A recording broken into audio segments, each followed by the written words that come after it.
யாரெல்லாம் பாண்டிய விட்டு இந்த வானதி போனா போதும் அப்படின்னு நினைக்கிறீங்களோ, மறக்காம நம்ம வீடியோக்கு ஒரு லைக் பண்ணிட்டு கமெண்ட்ல சொல்லுங்க. அ ஒருத்தவங்க கமெண்ட் பண்ணியிருந்தாங்க. அதில வந்துட்டு கார்த்திகா வந்து ரொம்ப பாவம். அந்த சேரன் மேல அவ்ளோ பாசமா இருந்தாங்க. லவ் பண்ணாங்க. பேசாம கார்த்திகாவ சேர்த்து வச்சிருந்திருக்கலாம். ஆனா இந்த வானதி வீட்ல இருக்கவங்க எல்லார் மேலயுமே வந்துட்டு பாசமா இருந்தாலும் கூட, அவங்க பண்றத மட்டும் தான் வீட்ல இருக்கவங்க எல்லாரும் கேட்கணும். அதுபடி தான் செய்யணும் அப்படின்னு சொல்லிட்டு நெனச்சிட்டு இருக்கிறாங்க. அவங்க சொல்றத மட்டும் தான் கேட்கணும்னு. அது மட்டும் இல்லாம நிலாவ இந்த வீட்ல இருக்கக்கூடாது அப்படின்ற மாதிரி நெனைக்கிறாங்க.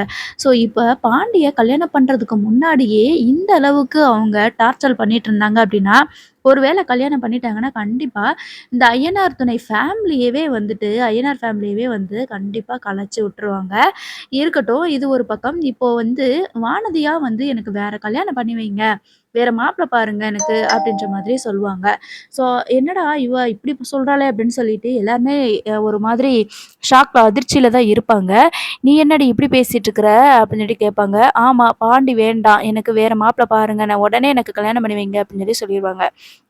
சரின்னு சொல்லிட்டு, வானதியோட அண்ணன் வந்துட்டு பாண்டிகிட்ட சொல்லுவாங்க, "என் தங்கச்சி வேற ஒரு பையன பார்க்க சொல்லிட்டா. கல்யாணம் பண்ணி வைக்க சொல்லிட்டா. என்னமோ நீ அவ்வளோ தூரம் பண்ணிட்டு இருந்த. என்னமோ நாங்க வந்து தெய்வீக காதல் அது இதுன்னு சொல்லிட்டு இருந்த. பார்த்தியா என் தங்கச்சி உன்னைய தூக்கி போட்டா" அப்படின்னு சொல்லிருவாங்க. ஸோ, அதனாலேயே வந்துட்டு பாண்டி கடுப்பாகி வானதியோட அண்ணன அடிச்சுருவாங்க.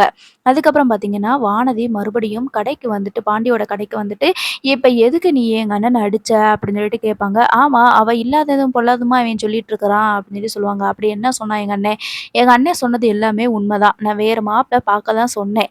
வேற பையன பார்த்து கல்யாணம் பண்ணத்தான் போறேன்" அப்படின்னு சொல்லி சொல்றாங்க. "இப்ப எதுக்கு நீ இப்படி பேசிட்டு இருக்கிற?" அப்படின்னு சொல்லும்போது, "ஆமா, நீ என்ன அவ்ளோ டார்ச்சர் பண்றன்னு சொல்லி சொல்ற. நான் எப்பயுமே நீ நல்லா இருக்கணும் அப்படின்னு மட்டும் தானே நினைக்கிறேன். ஆனா நீ என்னைய அவ்ளோ டார்ச்சர் பண்ற.